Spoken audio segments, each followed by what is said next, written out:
Portrait of a Lady, written by T.S. Eliot and performed by Frank Marcopolos of frankmarcopolos.com and youtube.com/BrooklynFrank. Thou hast committed fornication. Oh! But that was in another country, and besides, the wench is dead. From the Jew of Malta. 1.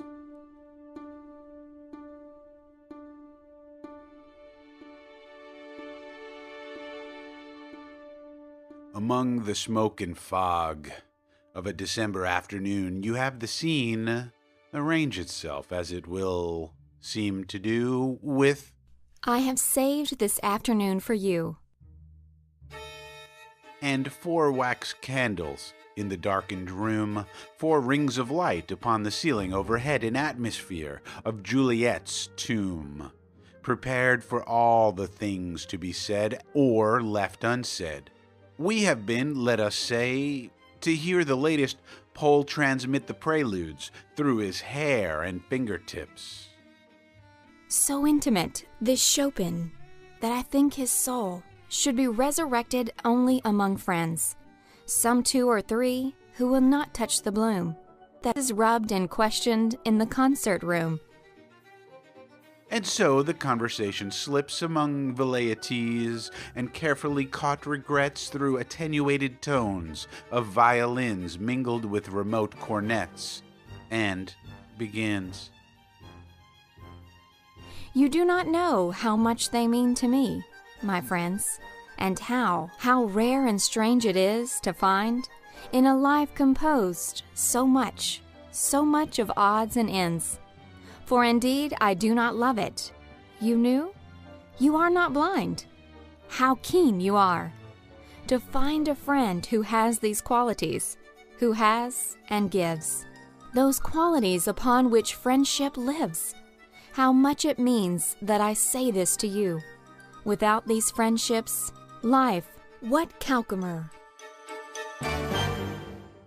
Among the windings of the violins and the ariettes of cracked cornets inside my brain, a dull tom-tom begins, absurdly hammering a prelude of its own capricious monotone. That is, at least one definite false note. Let us take the air. In a tobacco trance, admire the monuments, discuss the late events, correct our watches by the public clocks, then sit for half an hour and drink our box.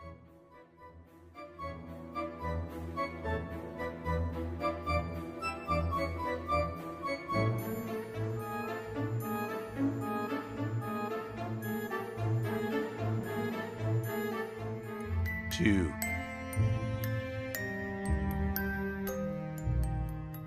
Now that lilacs are in bloom, she has a bowl of lilacs in her room and twists one in her fingers while she talks. Ah, my friend, you do not know. You do not know what life is, you who hold it in your hands. Slowly twisting the lilac stalks. You let it flow from you. You let it flow. And youth is cruel and has no remorse, and smiles at situations which it cannot see. I smile, of course, and go on drinking tea. Yet with these April sunsets that somehow recall my buried life and Paris in the spring, I feel immeasurably at peace and find the world to be wonderful and youthful after all. The voice returns like the insistent out-of-tune of a broken violin on an August afternoon. I am always sure that you understand my feelings, always sure that you feel, sure that across the gulf you reach your hand. You are invulnerable. You have no Achilles heel. You will go on. And when you have prevailed, you can say, at this point many a one has failed. But what have I, my friend, to give you? What can you receive from me? only the friendship and the sympathy of one about to reach her journey's end. I shall sit here, serving tea to friends.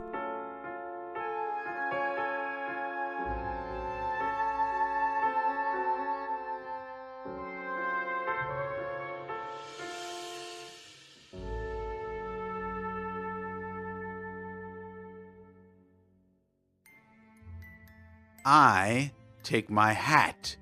How can I make a cowardly amends for what she has said to me? Oh, you will see me any morning in the park reading the comics and the sporting page. Particularly, I remark, oh, an English countess goes upon the stage, a Greek was murdered at a Polish dance, another bank defaulter has confessed. While I keep my countenance, I remain self-possessed. Except when a street piano, mechanical and tired, reiterates some worn-out common song with the smell of hyacinths across the garden, recalling things that other people have desired. Are these ideas right or wrong? 3.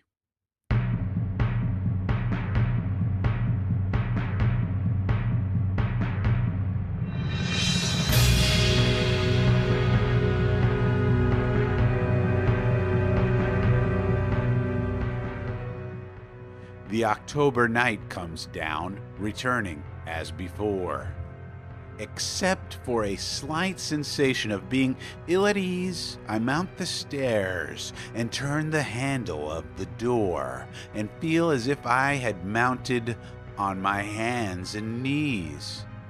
And so you are going abroad. And when do you return? But that's a useless question. You hardly know when you are coming back. You will find so much to learn. My smile falls heavily among the bric-a-brac. Perhaps you can write to me. My self-possession flares up for a second. This is as I had reckoned. I have been wondering frequently of late, but our beginnings never know our ends. Why we have not developed into friends. Well, I feel like one who smiles and turning shall remark suddenly, his expression in a glass. My self-possession gutters. We are really in the dark.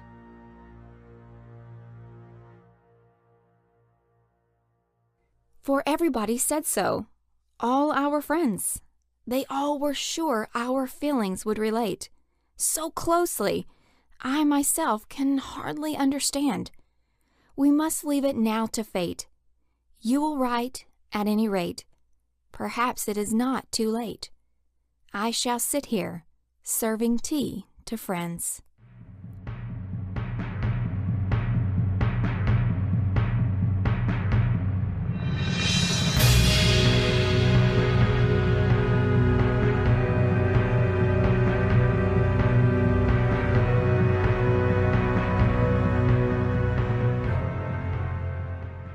And I must borrow every changing shape to find expression. Oh, dance, dance like a dancing bear, cry like a parrot, chatter like an ape. Well, let us take the air in a tobacco trance. Well, and, what if she should die some afternoon? Afternoon gray and smoky, evening yellow and rose, should die and leave me sitting, pen in hand, with the smoke coming down above the housetops, doubtful for quite a while, not knowing what to feel or if I understand, or whether wise or foolish, tardy or too soon.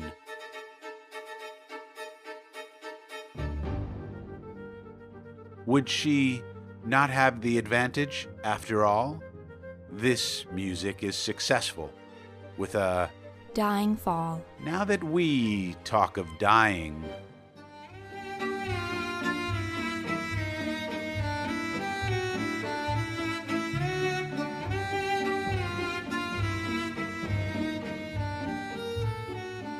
and should I have the right to smile?